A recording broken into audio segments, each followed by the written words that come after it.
Smokepit Fairytales by Trip Ainsworth. Chapter 5. Demons and Dirt in the Land Between the Rivers.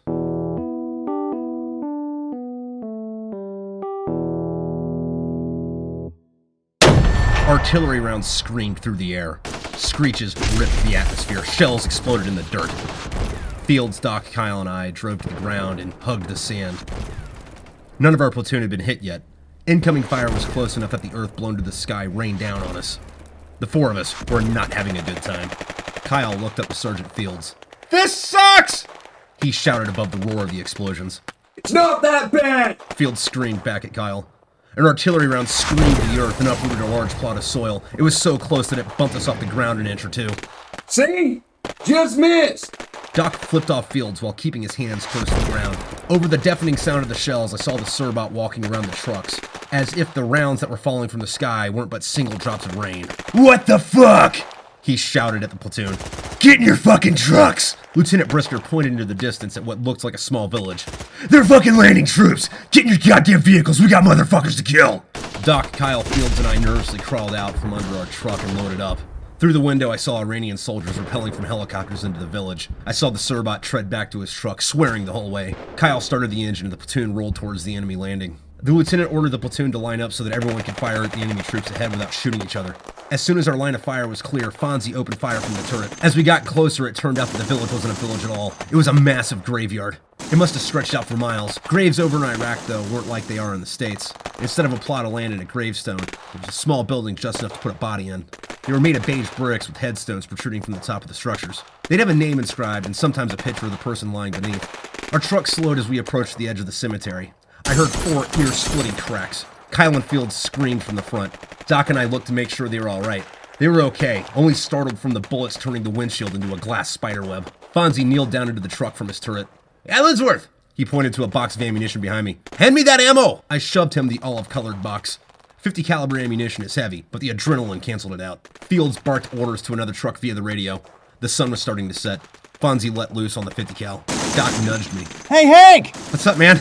We're getting a second combat action ribbon!" He laughed amid the loudness of the machine gun fire. I shouted back sarcastically. "Yeah, because we need another one." Fields turned around and yelled. "Doc, Kodak, get your shit, we're headed in!" He shoved open the door, sprinted to the nearest grave, and took cover. The Marines from the other trucks were doing the same. Doc and I followed suit. Minus the drivers and the turret gunners, the whole platoon huddled next to the graves. It was dark enough to see the flames from the machine guns on the trucks and the tracer rounds flying into the yard.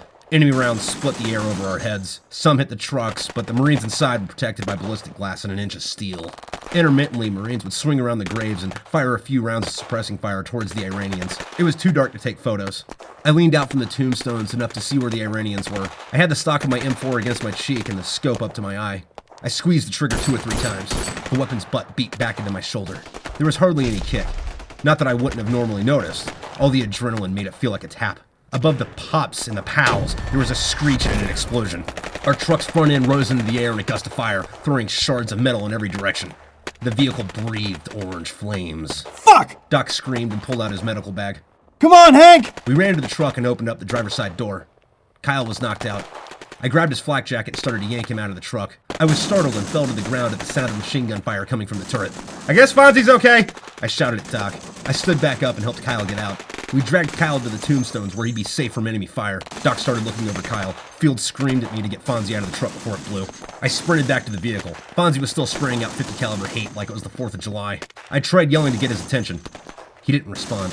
I crawled through the driver's side door. Flames were starting to sear through the windshield. I grabbed Fonzie's leg and pulled at his pants. The machine gun fire kept up for a few seconds before he leaned down into the cab. He was panting heavily. His forehead bled from just under his helmet. "Come on, man, you're on fire!" Fonzie looked towards the windshield and nodded. "Yeah." I helped him out of the truck and took him by Doc. Kyle was starting to wake up. Doc looked at the Fonz. "Shit, man." Doc leaned Fonzie against the bricks and took off his helmet. Doc applied gauze to the wound that was destined to leave a gnarly scar just below Fonzie's hairline and wrapped his head with a green bandage. The Surbot ran up to our position and kneeled by Fields. "How are your Marines?" "Kyle's got a concussion, but he'll be alright. Fonzie's hit a little worse." Doc looked to the lieutenant. "He'll be okay, sir. He doesn't quite need an emergency case vac." "All right," Brisker said to Fields. "Our orders are to hold position and deny the Iranians any advancement. We'll move when Fox Company arrives. They're already en route. This gravesite's gonna be close quarters. If you've got bayonets, fix them." He slapped Fields on the shoulder. Stay in the fight. The Serbot sprinted to the next group of Marines near another set of gravestones. I looked at Doc. We both started to laugh. I guess we're fucked now, huh? Fields unsheathed his bayonet and fixed it to the end of his rifle while Kyle, Doc, and I did the same. Fonzie still needed a minute to recuperate. An hour crept by as we waited behind the first line of graves. Silence was broken by sporadic artillery rounds that fell around us. Small arms fire chipped away at the tombstones. The irony of the dead protecting the living was not lost on us. There was a fog of Iraqi dirt creating a haze, and the ground shook below us. It was dark now. All I could see were the muzzle flashes from the guns. The stars and large crescent moon hung over us. It felt surreal, like a dream. Like hell was slowly creeping upon us. There was a sound of rolling thunder in the air. The enemy bullets cracked the sky as they flew over my head. The ammo that was in our truck finally exploded amongst the flames. Random pops and bangs of 50 cal ammo shot out of the fire like a cackle of some demented burning log. My night vision goggles were in the burning vehicle, along with most of the rest of my gear, food, and water.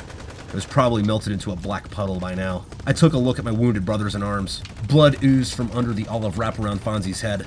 The streaks of black, dried blood on his face gave him a ghoulish look.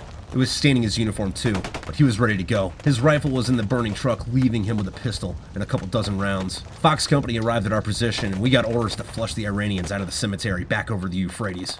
It would have been suicide to stand up and charge them, even with night vision, which I didn't have. Weaving between the unevenly placed tombs at night didn't sound too appealing to me anyway. Fields laid prone in the dirt and started crawling between the graves towards the enemy. Kyle, Fonzie, Doc, and I followed. The sand was hard with bits of rock. It mixed with my pouring sweat into a mud and stuck to me. I put the buttstock of my M4 in my armpit so that it was facing forward, and I crawled like a snake. I was scared out of my fucking mind. We only had the darkness and haze to mask our movements. We had the advantage because they couldn't see us return fire. The last time I saw enemy muzzle flash was about 300 meters downrange. It was either going to be a long-ass crawl or it was going to be over real fucking quick. I wasn't able to put any words together in my head besides fuck and shit. After we crawled for what seemed like 50 yards into the cemetery, a pop and a hiss broke out from the gunfire and the sky turned orange. Someone, either the Marine mortar team in the rear or the Iranians, must have started firing flares to illuminate the battleground. Everything was bathed in orange. The company froze in their tracks, not moving so much as an inch. The human eye notices movement more than anything. If they saw even an arm move, we would be dead.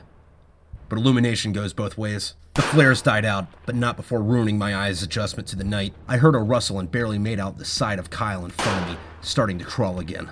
After only a minute or two, there was more hissing and another flare. Again, we laid still. I closed my eyes in an attempt to readjust to the darkness. I heard the sand under Kyle crunch as he started to crawl again. I opened my eyes. My vision was still blurry. It was quiet besides the shifting of sands and the machine gun fire in the distance. There was another pop and hiss. The sky turned orange again. Only this time, between the gravestones, about 5 yards in front of Kyle, there were silhouettes of men with AK-47s walking toward us. Time slowed to a crawl. Lead flew in all directions. I couldn't see anything except for their outlines when their muzzles flashed. If I were to shoot from the prone, I would have either hit Kyle or a gravestone. Fuck it. I rose to a kneel. Most of my body was still covered, but I could see a bit better. I sighted in and placed my reticle on the muzzle fire from the enemy's guns. I pulled the trigger over and over again until there was a click. Kyle kept the chaos going as he sprinted towards the enemy just as I was about to get down and reload. His first order of business was smashing someone's face into a crater with his buttstock. He was pissed, and it showed. Don't just look at him! Fields screamed as he ran towards Kyle's position. The rest of the Marines rushed. Before long, there was an all-out brawl. No gunfire existed in the immediate vicinity. Just the screams and roars of warriors bludgeoning each other into the dirt tombs around us. Free-for-all melees in a cemetery that stretched to the horizons. Hundreds of men fighting tooth and nail amidst the crypts of millions of already fallen souls mangled each other in an effort to survive getting chewed by the jaws of death and swallowed into the very mouth of hell. A battle for the city of the dead. Each man trading blows to avoid joining the dead in their slumber. I was lost in an emotion between terror and rage. I felt my mind resorting to its primal state. The enemy's faces were blurred into nightmarish ghouls. Doc resorted to holding his weapon by the handrails, swinging it like a baseball bat. An Iranian soldier charged towards him from behind while Doc was beating one of their faces into meatloaf.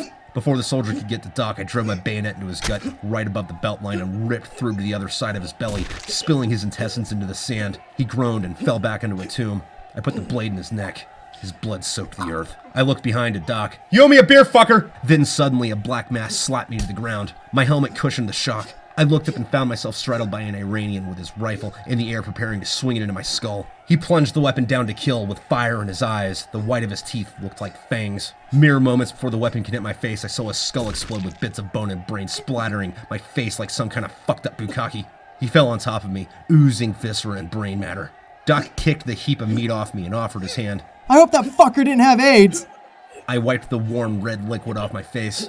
My vision clearing, I could see our guys were literally beating back the fuckers who wanted to rumble. It seemed the enemy in our neck of the woods didn't want to play anymore. The few that were left ran back into the darkness. That didn't save them, though.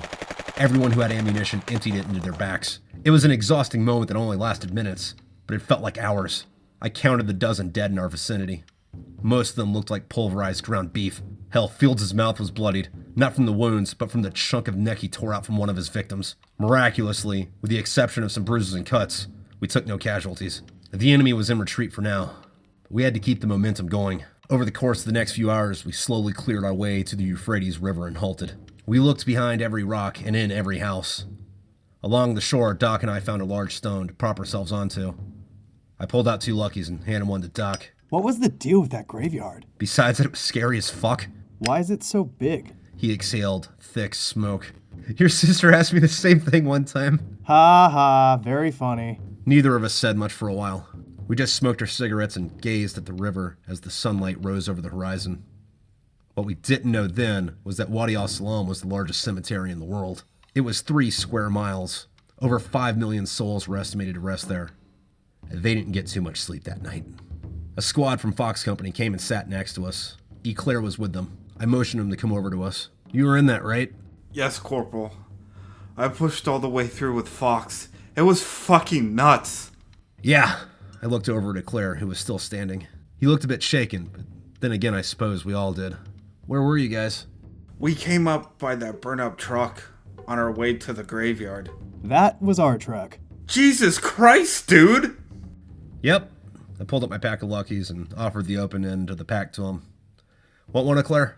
Corporal, I don't think you've ever called me by my name before. He pulled a smoke from the pack. I lit another for myself. Well, you're not a fucking boot anymore.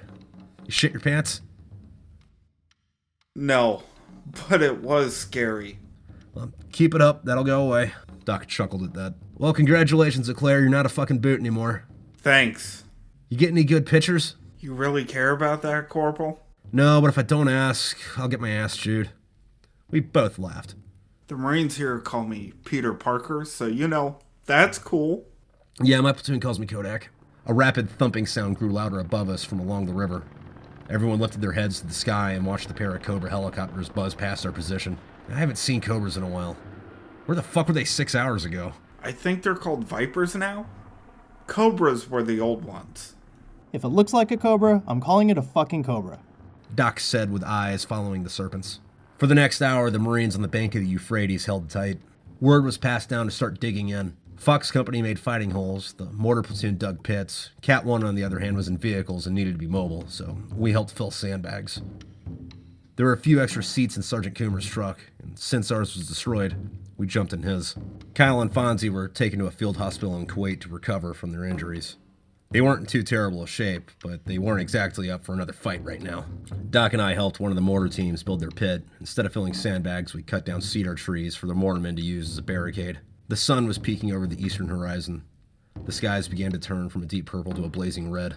We thought we heard the dull sound of thunder rolling in the distance, but as we paused from fortifying our position and looked across the river, we could see the fires rising. Well, it's official, I said to Doc. Doc looked up to the east. By the time the sun had shown half its face over the horizon, we could start to make out the small dots in the sky that were raining down hell across the water. How long until you think we cross it? I don't know. I searched my pockets for a cigarette. A day, a week, maybe we'll pull a Desert Storm and just bomb it for 9 months before we cross the berm. I fucking hope not. I'd rather get over there and get it over with. Doc looked over at me. Let me get one of those? I handed him the pack. I just hope I don't fucking run out of cigarettes. After gawking at the Navy jets like high school girls for a few minutes, we went back to work chopping. For the next few hours, we could still see and hear faint explosions in the distance, most of them just below where the sand met the sky in the northeast. The rest of the day was fairly uneventful. Around dusk, word came down that we would be on half watch for the night. I stayed up with Doc for the first watch. It was only 2 hours, but after being awake since about 6 the previous morning, keeping my eyelids open wasn't exactly that fun. I didn't think I could manage much sleep anyway. When the time came for me to rest, I didn't bother taking off my flak jacket or boots. All the soaked-in sweat would keep me cool. I took off my helmet, rested my weapon in my lap, propped myself up against one of the tires for a new ride, and passed out sitting up. That night I dreamt a terrible dream. I dreamt that I was in a valley, green and lush. Wild bulls danced and kicked around me. I saw a stream cutting through the land. When I laid my eyes upon it, I became thirsty. I knelt down and drank. Then from nowhere, the sky turned black, darker than any depths I've ever fathomed. A deep, hopeless, infinite black. Then suddenly, a phoenix ripped the sky with a thunderous screech, spitting fire from its mouth. The fire vaporized the water. Plants withered away. The bulls became skinny and emaciated before falling over dead. The phoenix flapped its wings so terribly that it leveled mountains into a crumbled flatland. The giant, blazing avian beast landed in the inferno just before my feet. The sand melted into glass. It gazed at me, staring into my very soul with black eyes. Hank! The booming wind from his voice shook me. Hank! I woke up with a startle. Doc was kicking my boot. Hank, wake up, man. I squinted, looking towards the sun rising over the river. I rubbed my forehead and put my hand on my rifle. Doc threw an MRE on my lap and sat down next to me. Gotta love this weather. He pulled out a small knife and opened the brown, indestructible bag of food. I looked down on mine. The brown, rubbery plastic bag read, Chicken Tetrazzini. It wasn't my favorite, but it was a hell of a lot better than half the other shit the government packed into the bags called meals ready to eat. The coffee-colored plastic stretched as I tore off the top. I pulled out the main meal and a spoon and shoved the rest of the contents into my cargo pockets for later. I looked at my watch. It was 06. The sun was already high in the sky and I had sweat like a pig in my sleep. I scooped myself a bite of the noodly chicken and then took a swig of water from my Camelback. Any word yet? Nah, man. Doc replied. I looked over the river to the north. Are they still bombing it over there? I haven't been hearing anything. He wiped the food from his mouth with his sleeve. But I slept like a rock, so who knows? You mean on a rock? Yeah, on a rock down by the river. Doc picked up a small stone and flung it towards the Euphrates. Doc, I said if I were narrating a children's book. Here sleeps Doc. Doc on a rock. See Doc sleep on a rock, in a rock. Hey, check it out. Doc interrupted and motioned his head towards Brisker's truck. The leadership's over there talking about something. I looked at the congregation. Looks like they got word on something. The senior NCOs had their maps in their hands and were taking notes as the lieutenant talked. Doc and I watched with a mild sense of curiosity as we finished what we were calling breakfast. After 20 minutes, they dispersed into their teams. Word was passed to us that everyone not on post was to meet by the command truck at 08 for a brief. I hoped we were rolling out instead of just sitting here on the banks of the river for another month with our dicks in our hands. I got up, took a piss in the river, and went through my pack to see what I still had on me. I didn't shave. Hopefully Gunny would let it slide. You know, because the whole, I lost my hygiene kit because my truck got destroyed excuse. It was an excuse, not a reason, I imagined he'd say. I should probably just will my stubble to grow back into my face. I opened my Alice pack. Most people had newer gear than the Alice system, but the new gear sucked. Sure, the new stuff was lighter, but it also tore and broke more easily, and I couldn't manage to fit half of what I needed into it. I still had my poncho liner, rifle cleaning kit, a skivvy shirt, 3 pairs of socks, 2 camera batteries, 1 camera lens, 4-pack of Luckies, my laptop for editing and its charger, a few cords, some letters, my emergency canteen, 2 MREs, half a container of orange Tang, half a bottle of lighter fluid, and my Camelback. The rest of my $15,000 worth of equipment was melted into the Iraqi earth on the other side of the graveyard. I was already cringing at the thought of filling out paperwork for that. I stowed my gear back in my pack and headed to the brief. Lieutenant Brisker studied a map by his truck before asking all of us to take a seat, or in this case, a plot of dirt. Morning, gents. Morning, sir. We all replied. I know we had a tough night. Right. Thankfully, none of us got too hurt. A few Marines won't be coming back anytime soon, and sadly, a few won't be coming back at all. Fox Company wasn't quite as lucky. They lost a squad. The Sirbot paused for a moment. The silence showed his humanity through the cracks in his wrinkled face. He then spit a wad of tobacco into the dust. God rest their souls. We, however, do not have time to mourn the dead. I'm sure you've all noticed the hell we've been bringing down across the river. The town that's getting pounded into the dust just over the horizon has a battalion of Iranian soldiers. What's left of that town is named Al-Hilya. Tonight, 2-7's gonna take it from those cocksuckers. At 2100 hours, Cat will roll out and stand fast 1 mile south of the city. The line companies will insert via helicopter. Fox Company will be with us. Echo and Gulf companies will be to our flanks. Barring shit hitting the fan prior to crossing the line, we'll hit the city at midnight. Intel claims the Iranian night vision systems are subpar, so we have the advantage in the darkness. I think we proved that last night, Gunny added. The Serbot smiled. Make sure your weapons are cleaned and you're all stocked up on ammo. But if there's anything you need that isn't in your trucks, well, supply ain't coming. Be ready for anything and count on nothing. Prepare yourselves, gentlemen. The Marines stood up and wandered back to their trucks. Sergeant Fields slapped my shoulder. Cock strong, warrior man god. Yeah, Semper Fi, I grumbled back. When we returned to the truck, Sergeant Coomer had laid out a few ammo cans and a box of MREs. Take what you need, boys. I grabbed 2 MREs. Cheese tortellini and chicken patty, and enough ammo to kill a feral pack of T-Rexes. I looked at my body. My flak and camis were half covered in blood and stained with sweat. I was going to have to deal with that for at least a month. I highly doubted we were going to get any kind of supplies for quite a while. At least the kind of shit that doesn't kill or help kill anyway. I laid down next to the truck and spent the time I could in an unrestful half-sleep. I didn't dream. I waited for the time to come to leave. When the time came, we checked our gear one last time and loaded into the trucks. Cat rolled north through the gritty Iraqi dust and dirt to a bridge to take us across the Euphrates. Through the truck's rear windows, I saw CH-53 helicopters blow sand into the bright orange sunset painted across the horizon. The rest of 2-7 packed into giant metal birds and ascended into the sky. Some to seize a dirty city, and some to a violent death. The trucks snaked single file over the hills. The date trees and brush gave us some concealment, but nothing special. I thought to myself about never before being in Mesopotamia. I couldn't see much out of the windows because the sun had fallen. I imagined what it had to look like during the day. I figured it looked exactly the same as it did on the other side of the river, but there was just something about being between the Euphrates and the Tigris. Mesopotamia, the land between the rivers, the cradle of civilization. I was on ground over which was built the first civilizations, Acadia, Samaria, and Babylon. Hell, Genesis was even in the same dirt. I knew that I should probably have had my head in the game, but I didn't. From what I could observe outside, it looked like we were starting to weave through the fields and canals. The ride got rough. Driving through Middle Eastern irrigation systems is an absolute pain in the ass. The truck thumped and rattled savagely over every foot-tall berm. Hofstetter, the driver, shouted something about being able to see buildings. I didn't have my night vision on me. I couldn't see jack or his brother's shit. I did hear the helicopters. We must have been close if they're landing the line companies close enough for the birds to be as loud as they were. The truck stopped. The radio's electric voice sang, Hitting the town tonight.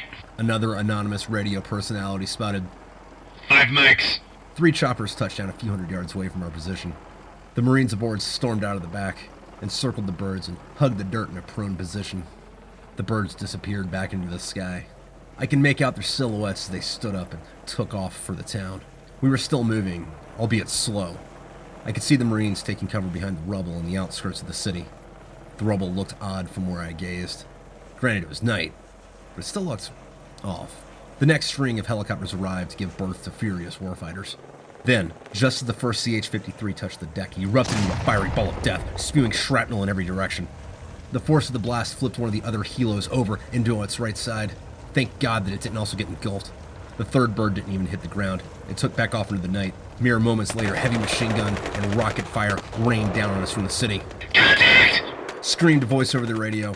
Our truck only seemed to be able to disclose obscenities. Sanderson, up in the turret, started sending the Iranian 50 caliber hate mail. Flames spat hot lead from the other trucks, the burst of orange, white light silhouetting them out of the darkness. I looked through the front window. Haji had so many guns firing on us that the buildings looked like they had Christmas lights strung around them. Cat spread the trucks. Everyone across the board gave Haji hell. Tow missiles, 50 cals, Mark 19s, and M16s from the grunts ripped into the buildings. Cobras arrived on station and made their presence known with rockets they sent from the sky. We pushed up the rubble to Fox Company, parked the truck sideways to provide some cover for the linemen. Fields, Doc, and I dismounted and ducked down next to the Marines for Fox. I gazed at the rubble around us. It wasn't modern. It was ancient bricks literally worn down by the sands of time. Marines popped up from cover like groundhogs, firing only a few rounds at a time. More Cobras and jets arrived with hellfire, knocking down the buildings the enemy fired from. If the explosions and gunfire didn't take them out, the crumbling buildings did. The mulched up buildings and dust kicked up by the firefight began to reduce our visibility, but we could see just enough to operate. The enemy's return fire weakened right before choppers resumed bringing in Marines. Hey, F-bomb! I shouted at Fields. What? There's no way all these guys are 2-7! I shouted over the sounds of gunfire. Hold on. He barked back. Fields ran back to the truck and leapt into the back. A minute later, he plopped back out and returned to us. Apparently there's more Iranians than Intel thought there was. No shit! Doc spat as a round ricocheted off one of the trucks, giving us cover. That's 3-7 coming now. Fields yelled over the noise of helicopter rotor wash. 1-7 and 3-4 are landing on the other side of the city. Awesome! I screamed over the noise. Oh, they're bringing in the whole fucking regiment! When the Marines started piling up behind us, the first wave started weaving an intricate knot around the ruins of Alhilia. Coomer jumped out of the truck and ran over to us. The MREP turned towards the city and slowly rolled on. A squad from Fox Ranger filed behind us. The trucks moved with the Marines and the rubble. It wasn't as fast as a light trot. We couldn't walk more than 50 feet without our vehicles taking and returning fire. The 50 cal was good for blasting the older buildings. The tows helped with the more stubborn ones. I peered around the side of the truck. Directly in front, there was a building several stories tall. Muzzle flashes came from almost every window. A deafening blast emanated halfway up the side of the building as it collapsed, taking its occupants with it in a smoldering red burst. That must have been one of the stubborn ones. We entered into the main street of the town. The line Marines moved up on top of the rubble, creeping down the sidewalks with their rifles pointed in all directions. The squad behind us lifted their weapons to cover the buildings to our left and right. We approached the first building on the block that was still standing and stacked up outside the entrance. The truck stopped outside. The first Marine in the file blasted the hinges off the sheet metal door with a semi-automatic shotgun. The Marines poured into the building as the door fell to the street. Gunfire, flashes, and screams followed. Fields, Doc, and I were still behind the truck providing security and observation. I could hear firefights happening in the adjacent streets. Flares lit the sky with an ominous yellow glow. Building by building, floor by floor, and alleyway by alleyway, we cleared the infestation up to the intersection a click down the road. It took us hours to clear them out. They must have spent days reinforcing their positions. All that work gone to waste. It seemed Ali Baba was determined not to let us have the rest of the town. When we approached the intersecting street, we were greeted by RPGs, which screamed at the trucks, and gunfire forced the Marines into the structures we had turned into ruins. A rocket hit the front of our truck, but all it did was blow off the grill and piss off Sanderson, who angrily fired back to the enemy from the turret. The truck in front of us wasn't so lucky. The enemy concentrated their fire on it in an effort to block the path and halt our movement with our own materials. We watched in horror as Corporal Stockton's vehicle grunted rocket after rocket. Iranian bullets chipped away at it. Sparks, blasts, and ricochets rolled over the front like a wave. A rocket struck the street directly under Stockton's Vic and knocked off the forward wheels. Lance Corporal Cherkov, the turret gunner, fired mercilessly at the enemy position. He fired so long that the barrel of his 50 cal turned bright red and started to melt. The steel became slag as the rounds pierced through the collapsed barrel and flung wildly into the buildings across the street. Fire became to consume the vehicle. The Marines in the front of the vehicle, Corporal Stockton, the vehicle commander, and Lance Corporal Starlight, the driver, simultaneously kicked out of the MRAP and dashed towards cover. Both were gunned down before they took 6 steps. Cherkov saw their bodies as they laid there, face down, sinking deeper and deeper into pools of their own blood. Cherkov shouted obscenities, reloaded, and resumed firing. Eventually, the flames reached the turret and engulfed him. Never, though, did he flinch away from his gun. We could hear his war cry over the gunfire, but he kept his thumb down on the trigger and fired his weapon until the instant of his death. Alvarado and Reyes, who were supposed to be in that truck, looked in horror and rage as they came close to losing their minds. Fuck you, you Haji cocksuckers! Alvarado screamed towards the buildings at the enemy. He fired his saw, screaming obscenities and weeping. Reyes was trying to run to the aid of the falling Marines in the street. Doc and I held him back with all the strength we could muster. Let me go! He screamed at us. You'll just get killed too! Doc barked. Reyes thrashed to get free. We held him back behind the truck. The enemy had to know that the Marines in the charred truck were dead. They stopped rocketing it, but kept up the gunfire. They shot at the bodies of the Marines lying in the street. They were just trying to piss us off and get us to do something stupid. They didn't want us to have anything to take back to their families. The enemy occupied most of the buildings across from us. They knew they were wasting ammo.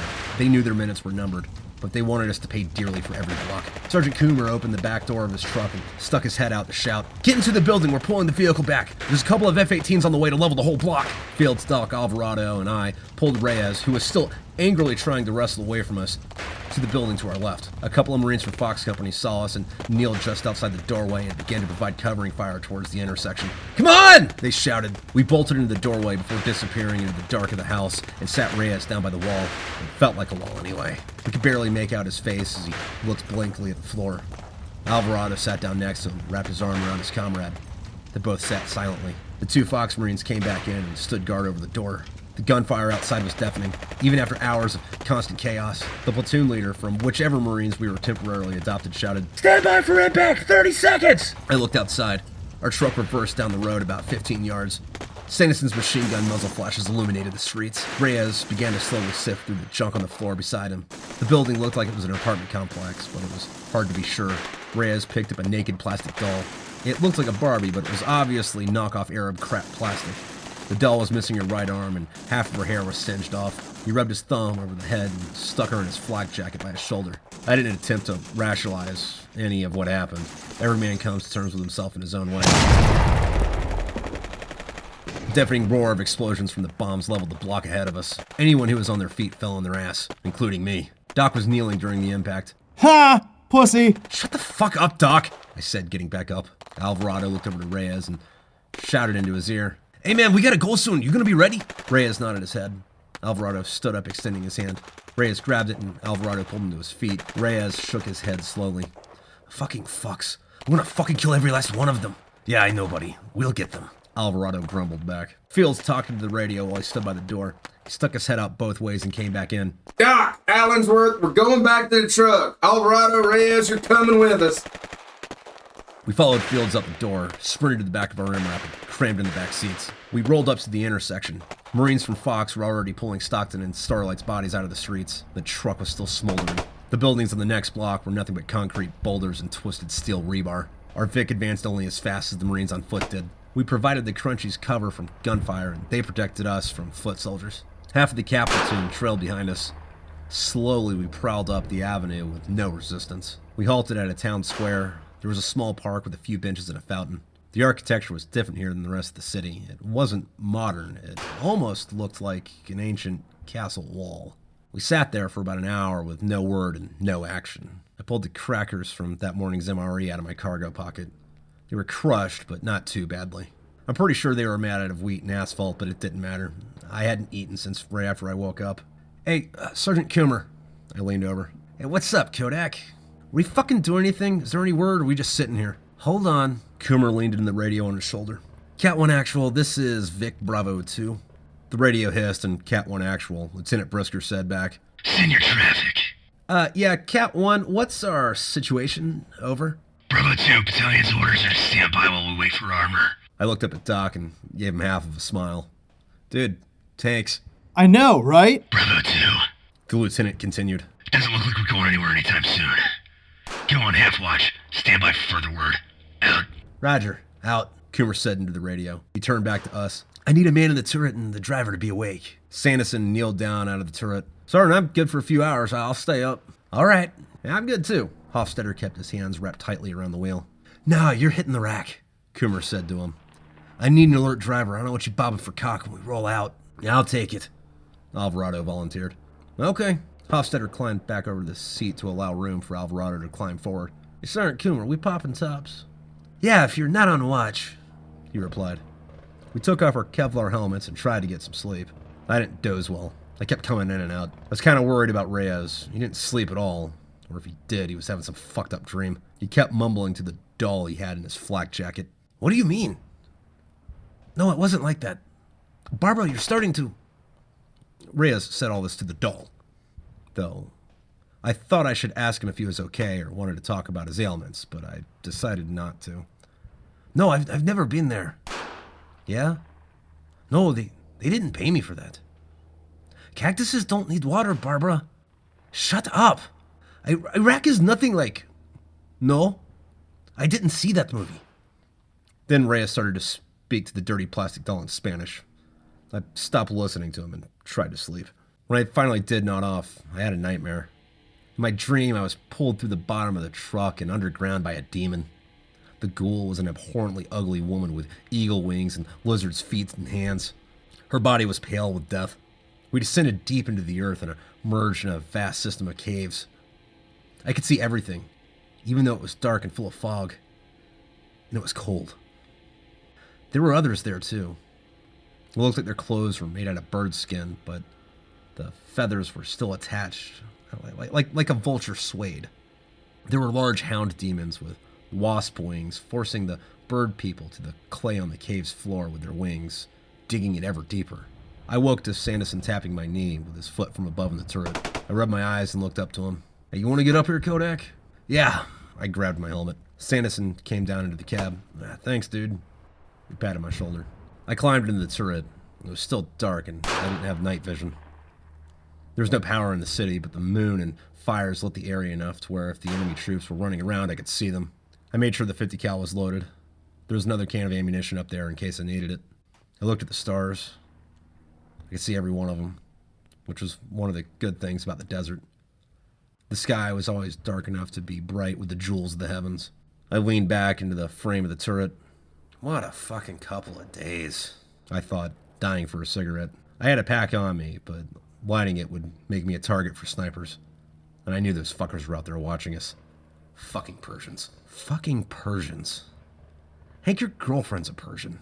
Yeah, but she's crossed over into being a dirty American. She's a stripper, for shit's sake.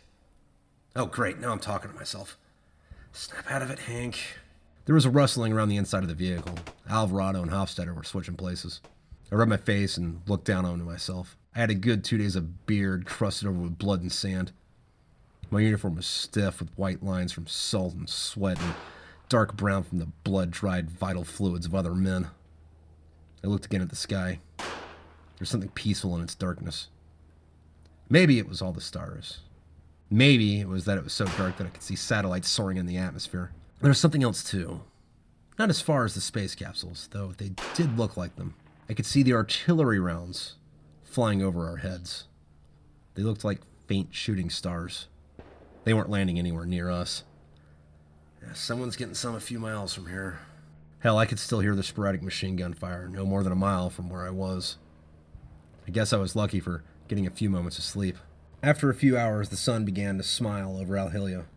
It was peeking over the short, brown brick clay with its orange aura. Sanderson relieved me and took his place in the turret.